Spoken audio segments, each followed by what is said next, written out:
4 ancient children buried beneath a rock shelter in Cameroon carried a genetic story that did not behave the way researchers expected. 2 had lived about 8,000 years ago, 2 about 3,000 years ago, in a region long associated with the deep prehistory of Niger-Congo-speaking peoples. Yet when their DNA was placed beside modern West African genomes, including Yoruba reference populations, the ancient individuals did not fall where a simple ancestor-to-descendant story predicted. Their closest affinities pointed elsewhere. That mismatch opened a far bigger question. How much of Yoruba genetic history comes from populations that archaeology has never sampled? The Yoruba are one of the largest ethno-linguistic populations in West Africa, centered mainly in southwestern Nigeria and neighboring parts of Benin and Togo, with a global diaspora created by centuries of migration, trade, enslavement, colonial movement, and modern mobility.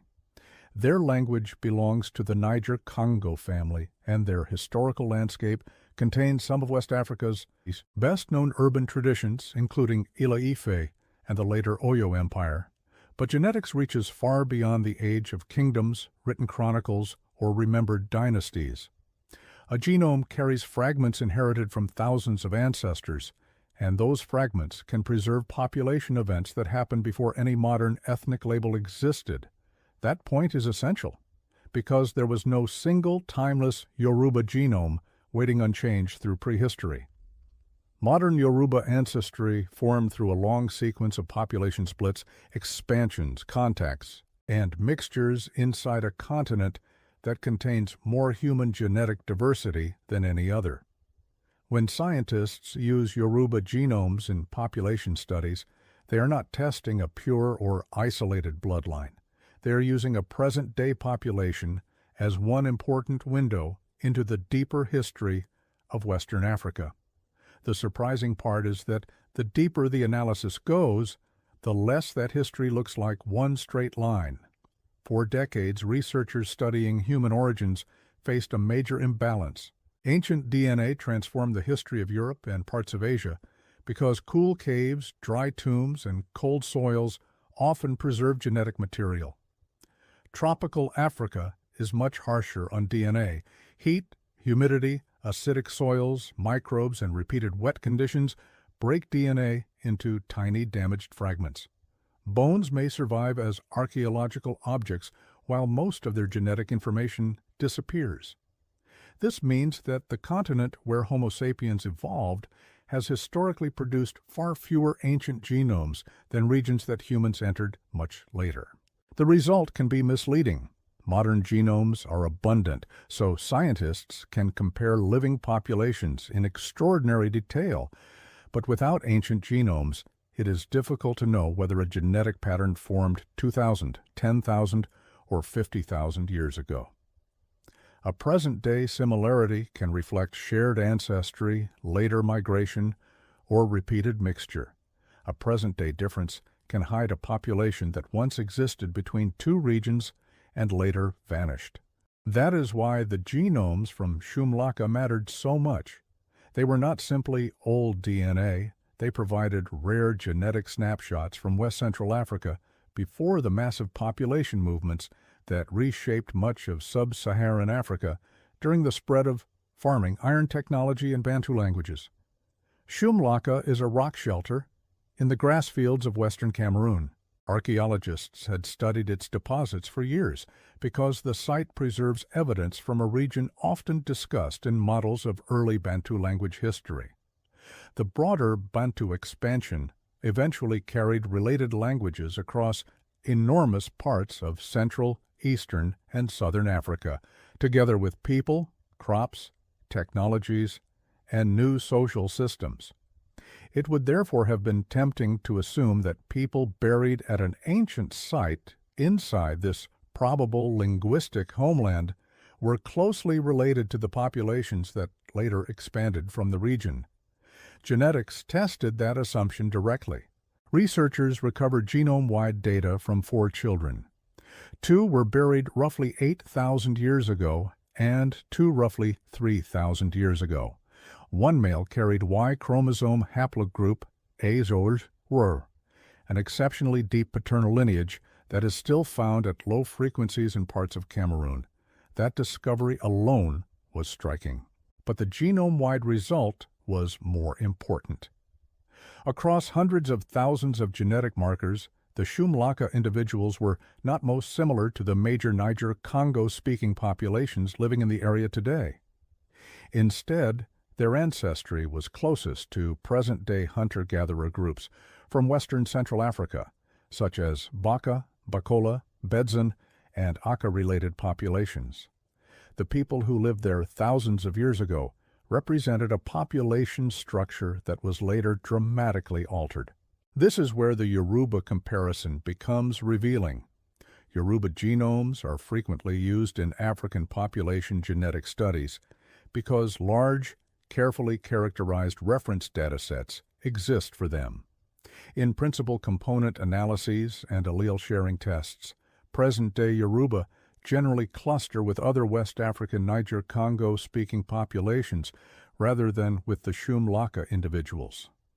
The Shum Laka genomes occupy a different genetic position, reflecting substantial ancestry related to Western Central African hunter-gatherers and deeper ancestral branches. That does not mean the ancient children had no relationship at all to the ancestors of modern West Africans. Population history is rarely that simple. The important result is that they were not a straightforward ancestral population from which modern Yoruba or later Bantu-speaking populations can be directly derived. In other words, geography did not equal continuity. A person can stand in roughly the right region thousands of years before a language expansion and still belong to a population that contributed little to the people who later dominated that same landscape. That is the first major reversal in the story. The ancient DNA did not identify the Yoruba's direct ancient ancestors. It showed how many ancestral populations could disappear, shrink, or be absorbed before the Yoruba and other modern West African populations took their present genetic form. To understand why that matters, it helps to abandon the idea of ancient Africa as a map of fixed tribes occupying permanent territories.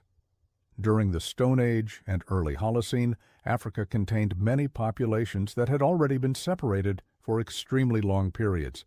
Some were hunter-gatherers adapted to forests, others lived in savannas, highlands, lake regions, or shifting ecological zones. Climate repeatedly transformed the continent. The Sahara alternated between extreme desert and greener periods with lakes and grasslands. Forests expanded and contracted. Rivers changed course. Food systems changed. Populations moved, met, separated, and sometimes disappeared. Geneticists now see echoes of that structure in modern genomes. Southern African hunter-gatherers preserve some very deep lineages. Central African rainforest hunter-gatherers carry other deep branches. Eastern and Western Africans also reflect ancient population splits and repeated gene flow. The ancestors of the Yoruba emerged from this complicated network, not from a single isolated founding group.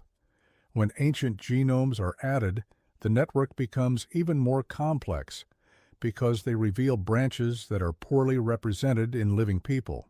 Shum Laka is one example, a local population that survived across several thousand years at the same site, yet was later largely replaced or absorbed by populations with very different genome-wide ancestry.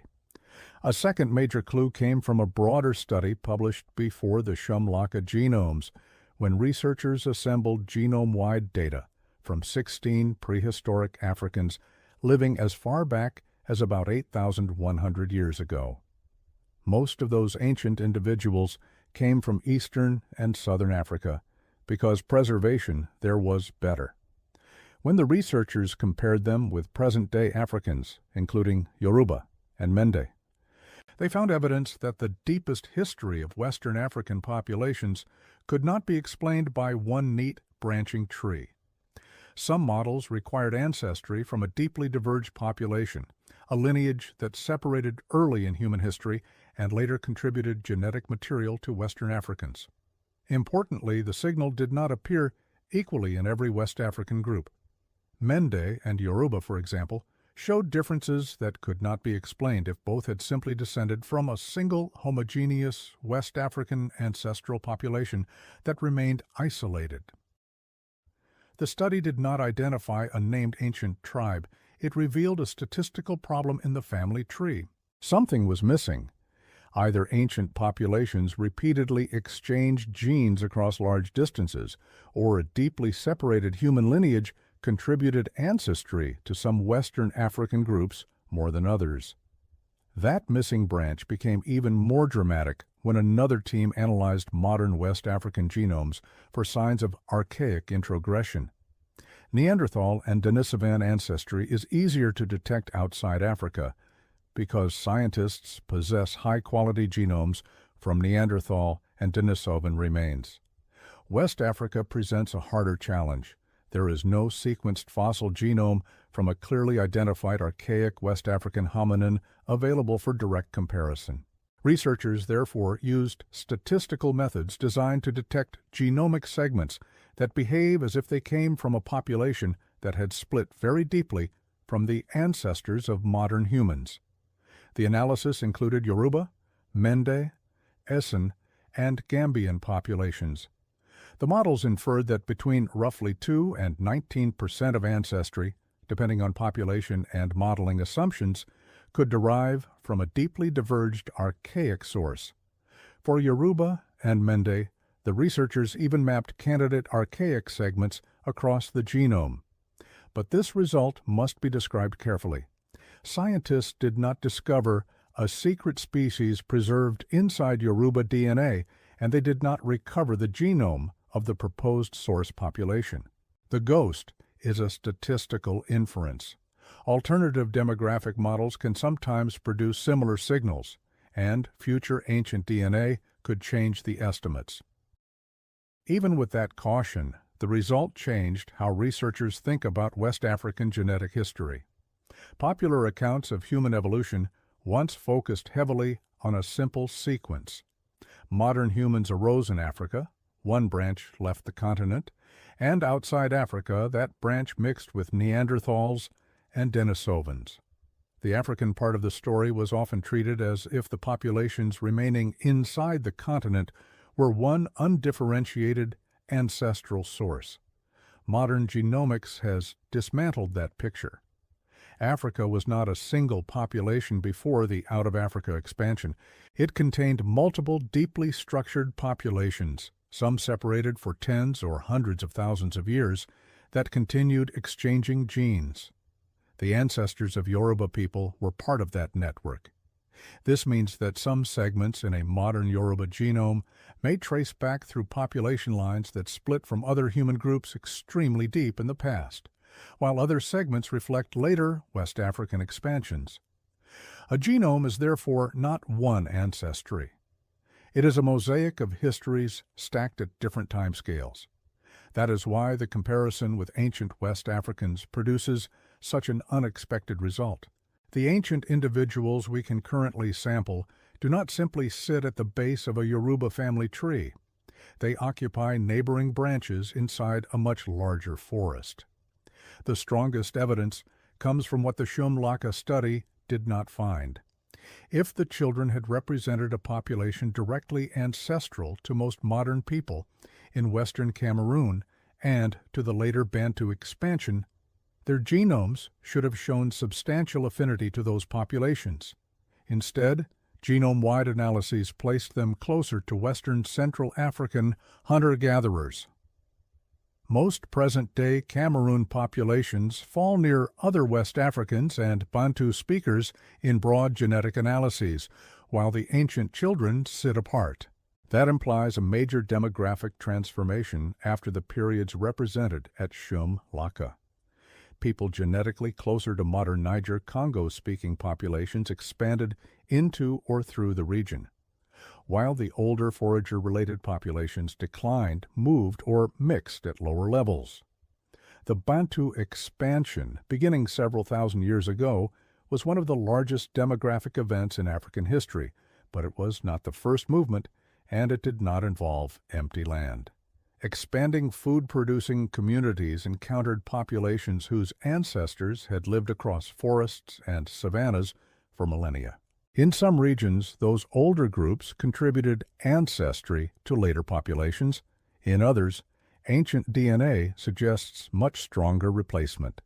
The exact pattern differed from place to place. For the Yoruba specifically, this creates a timing problem that genetics alone cannot solve yet. The modern Yoruba ethno-linguistic identity is much younger than the deep genetic lineages found in Yoruba genomes. Archaeology and oral traditions illuminate the rise of major Yoruba centers, but population genetics reaches much farther back than any recognizable Yoruba political identity.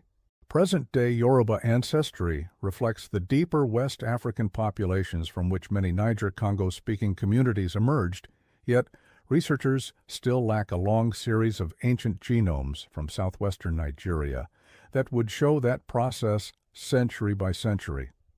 Tropical preservation is a major obstacle. Sites such as Iwo Eleru in Nigeria preserve ancient human remains important to discussions of West African prehistory, but obtaining high-quality genome-wide DNA from very old tropical remains is extraordinarily difficult. Until more local ancient genomes are recovered, scientists have to triangulate Yoruba history using modern genomes, ancient samples from neighboring regions, linguistic models, archaeology, and statistical reconstruction. Every one of those methods sees a different part of the story. None by itself can identify a single moment when the Yoruba genetically appeared, because populations and identities do not form in one instant. What researchers can say with greater confidence is that present-day West African populations share a broad genetic history while still preserving meaningful regional differences. The Yoruba and Igbo, for example, are both Niger-Congo-speaking groups in Nigeria, yet paternal, maternal, and autosomal patterns do not always tell identical stories. A 2024 study analyzing mitochondrial DNA and Y chromosomes among Yoruba, Igbo, and Hausa found that maternal lineages showed substantial sharing across groups, while paternal structure correlated more strongly with language affiliation. The authors linked this contrast to social patterns such as patrilocality, where women may historically move between communities more often than men. This illustrates another reason a simple comparison can mislead. Mitochondrial DNA follows only one maternal line. The Y chromosome follows only one paternal line. Autosomal DNA represents ancestry from many lines across the genome. Two populations can look similar in one system and different in another without any contradiction. For deep population history, genome-wide data usually carry the richest signal, but uniparental markers can reveal sex-biased migration and social structure that autosomal averages may hide. The same warning applies to haplogroups. Online discussions often treat a Y chromosome or mitochondrial haplogroup as if it defines an ethnicity. It does not. A haplogroup is one branch of one ancestral line. A Yoruba man and another West African man may share a paternal haplogroup while differing across most of their autosomal ancestry. Or two Yoruba men may carry different paternal branches while remaining close genome-wide. The Aorzura lineage found in one Shum Laka child demonstrates this dramatically. Aorzura is one of the deepest known branches of the human Y chromosome tree, and today occurs mainly at low frequency in parts of Cameroon. Yet the presence of Aorzura in an ancient individual does not make modern Cameroonians identical to him, nor does it turn that paternal lineage into a complete population history. The child's genome-wide ancestry told a broader story than his Y chromosome alone. This is exactly why ancient DNA studies combine hundreds of thousands of markers instead of relying only on one maternal or paternal line. Now, the central comparison can be stated clearly. When modern Yoruba DNA is placed into models with ancient West and West Central African genomes, the result that stands out is not a spectacular percentage or a perfect ancient match. It is the absence of a simple match. The Shum Laka people lived in a region crucial to later Niger-Congo and Bantu history, yet their genome-wide ancestry was markedly different from that of Yoruba and most present-day populations of Western Cameroon. At the same time, modern Yoruba genomes contain evidence of deeper ancestral structure that cannot be represented by the handful of ancient genomes recovered so far. The implication is powerful. Major populations that contributed to Yoruba ancestry may still be genetically invisible in the ancient record because their remains have not been sequenced, have not survived, or have not yet been discovered. Ancient DNA has not produced the final Yoruba ancestor. It has exposed the missing pieces around that ancestor. This also explains why the phrase ancient West African can be dangerous if it is treated as one genetic category. West Africa covers an enormous area with deserts, savannas, forests, coasts, river systems, and thousands of years of changing populations. A person living 8,000 years ago in Western Cameroon cannot automatically represent a person living at the same time in southwestern Nigeria, Mali, Senegal, or Ghana. Even today, West Africans are genetically structured across geography, language, and history. In prehistory, that structure may have been greater. The few ancient genomes available are therefore individual windows, not universal representatives. Researchers use sophisticated statistics to estimate how those windows relate to modern populations.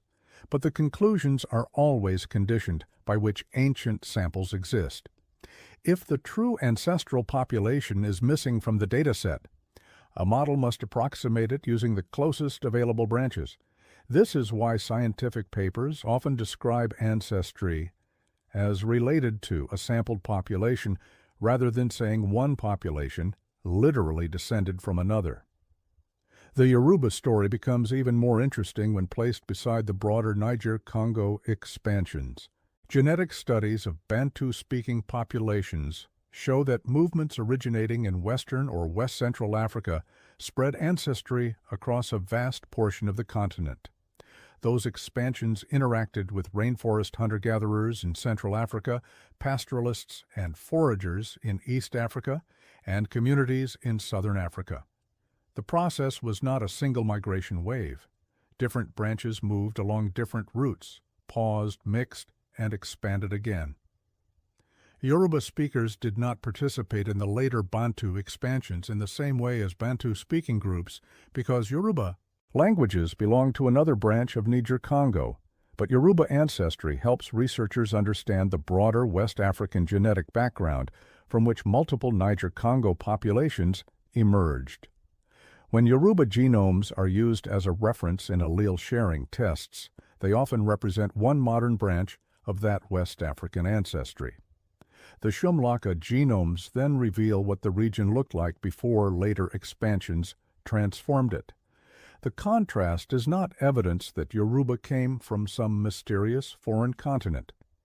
It is evidence that West Africa itself contained deep, shifting genetic diversity. That point matters because sensational explanations often rush to fill the gaps. When a study identifies ghost ancestry, some claims immediately connect it to mythical civilizations, unknown non-human species, or dramatic migrations from places unsupported by the data. The actual science is more fascinating because it is more difficult. A ghost population in genetics simply means that a statistical model detects ancestry from a lineage for which no direct ancient genome is available.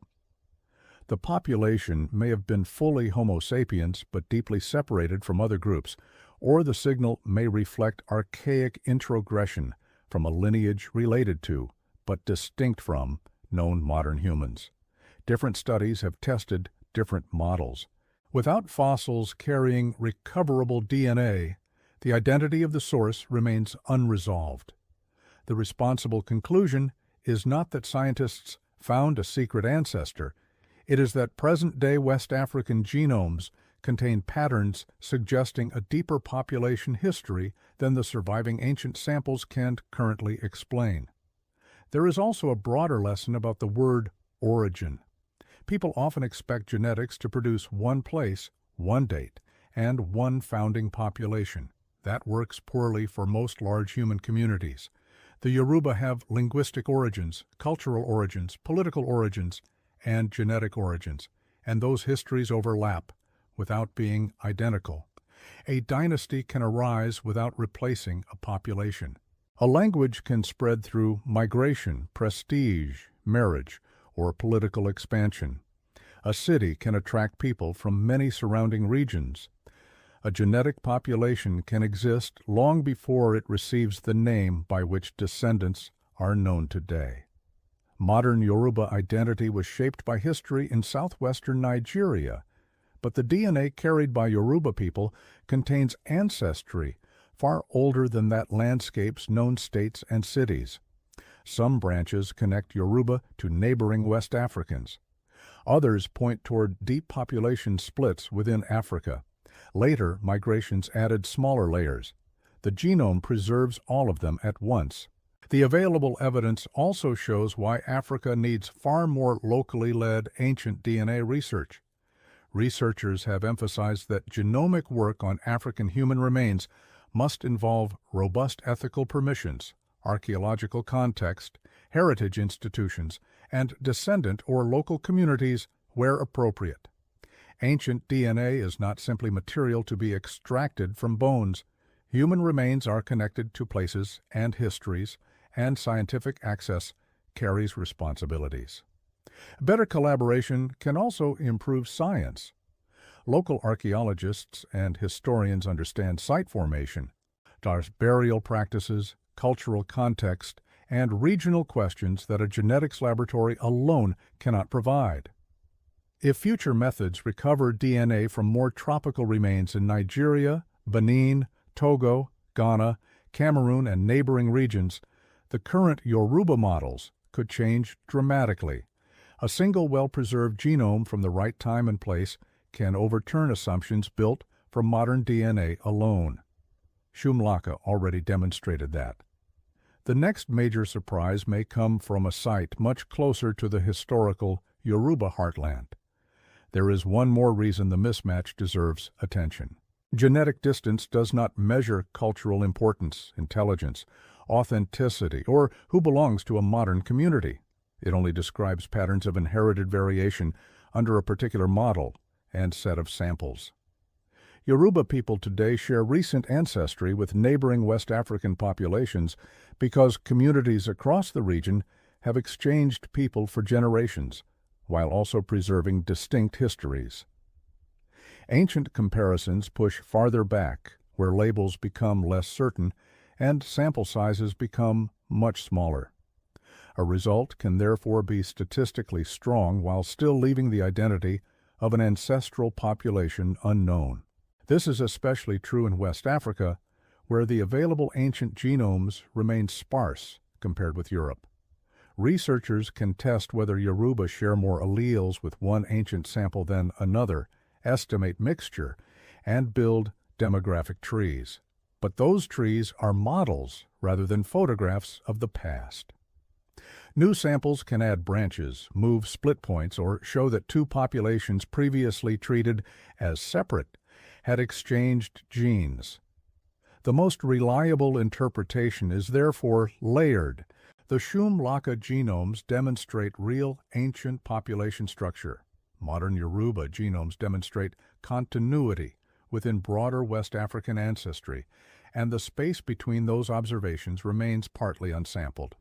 That uncertainty is not a weakness of the story. It is the reason the next ancient genome from southwestern Nigeria could matter so much to the entire human family tree. So what, finally, did scientists learn when Yoruba DNA was compared with the ancient genetic record of West Africa? They learned that continuity exists at broad regional scales, but it is interrupted by population turnover, deep structure, and missing ancestral branches. They learned that ancient people from western Cameroon cannot be treated as direct stand-ins for modern Yoruba, or for the later Bantu expansion. They learned that modern Yoruba genomes carry evidence of complex West African ancestry, including signals that may reach back to deeply diverged populations for which no direct genome has yet been recovered. And they learned that the most important discovery was not a perfect match.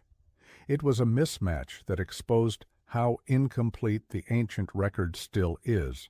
The 4 children from Shum Laka were close enough in geography to look like obvious ancestors in a simple story, yet genetically they belonged to a population landscape that later changed. Their DNA turned a straight line into a branching network. That network is the real history written inside Yoruba DNA. It connects living people not to one ancient tribe, but to layers of African populations that separated, mixed, expanded, and sometimes disappeared over immense spans of time. Some of those populations are represented by ancient bones. Others survive only as statistical shadows inside modern genomes. The science is still young, especially in tropical West Africa, and every new ancient genome has the potential to redraw the map. For now, the strongest conclusion is also the most surprising. The Yoruba do not need an exotic origin to have a remarkable genetic history. Their ancestry is remarkable because West Africa itself was never genetically simple. The next time an ancient genome is recovered from the region, it may finally match one missing branch, or it may reveal another population no one knew was there. Either result would bring us closer to the deeper story of how one of West Africa's great populations emerged from one of the most complex human landscapes on Earth.